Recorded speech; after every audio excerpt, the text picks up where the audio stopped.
Hora Samanginang yang dikasihi Tuhan Yesus Kristus, kembali kita akan merenungkan firman Tuhan sebelum kita memulai aktivitas kita hari ini. Kiranya kasih dan damai sejahtera dari Allah Bapa dan dari anaknya Tuhan Yesus Kristus menyertai saudara sekalian. Amin. Firman Tuhan bagi kita hari ini dari kitab Kidung Agung pasal 8 ayat 6 mengatakan, "Taruhlah aku seperti meterai pada hatimu, seperti meterai pada lenganmu, karena cinta kuat seperti maut, kegairahan gigih seperti dunia orang mati, nyalanya adalah nyala api, seperti nyala api Tuhan." Demikian firman Tuhan. Saudaraku yang dikasihi Tuhan Yesus Kristus, jika ada pertanyaan tentang apakah yang paling kuat di dunia ini, mungkin ada yang menjawab bom nuklir misalnya, uang, kekuasaan, teknologi, dan lain sebagainya. Tetapi nats kita hari ini memberikan jawaban yang berbeda. Dia mengatakan bahwa yang paling kuat adalah kasih atau cinta. Dia memakai dua gambaran. Yang pertama, cinta kuat seperti maut. Mengapa dibandingkan dengan maut? Karena maut tidak dapat dihentikan oleh manusia. Ketika maut datang, semua orang pasti menyerah. Tidak ada manusia yang dapat melawan maut. Raja pun tidak bisa. Orang kaya, orang kuat, orang hebat sekalipun tidak bisa. Demikian juga cinta yang sejati, memiliki daya tahan yang luar biasa. Dan cinta seperti inilah yang ditunjukkan oleh Yesus Kristus di kayu salib. Kasihnya, cintanya yang dahsyat membuat dia rela mati demi menyelamatkan manusia.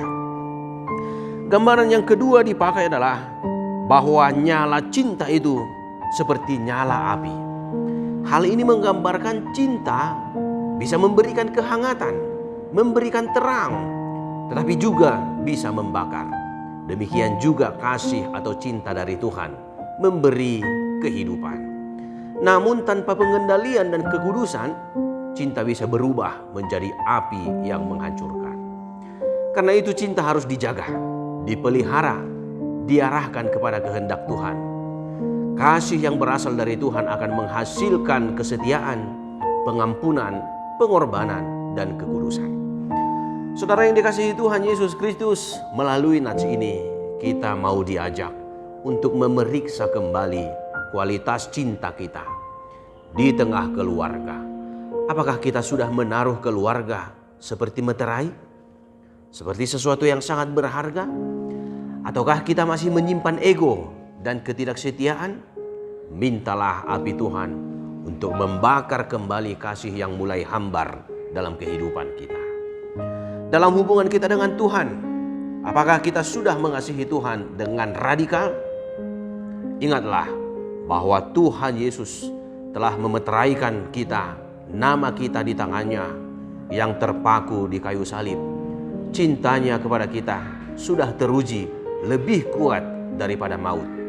Oleh karena itu marilah kita bawa kehidupan kita, keluarga kita, dan hubungan kita ke hadirat Tuhan, agar cinta yang kita miliki bukan sekedar cinta manusiawi yang rapuh, melainkan cinta yang kuat, gigih, dan senantiasa menyala oleh api Roh Kudus. Amin. Marilah kita berdoa. Allah Bapa di surga, terima kasih Engkau masih memelihara hidup kami hingga saat ini. Kami juga berterima kasih Tuhan atas firman-Mu yang telah mengingatkan kami bahwa Engkau telah mengasihi kami lebih dari apapun. Biarlah melalui firman-Mu ini kami semakin dikuatkan, sehingga kami memiliki cinta seperti yang Engkau miliki. Cinta yang setia, yang kudus, yang kuat, dan murni, sehingga kami dapat mencintai Engkau dan juga mencintai sesama kami, keluarga kami, mencintai diri kami sendiri. Dan biarlah kami hidup dalam kasih yang daripada Tuhan. Berkati setiap jemaat-Mu Tuhan dimanapun berada. Biarlah di dalam sukacita mereka melakukan seluruh aktivitas mereka. Di dalam nama Tuhan Yesus Kristus. Amin.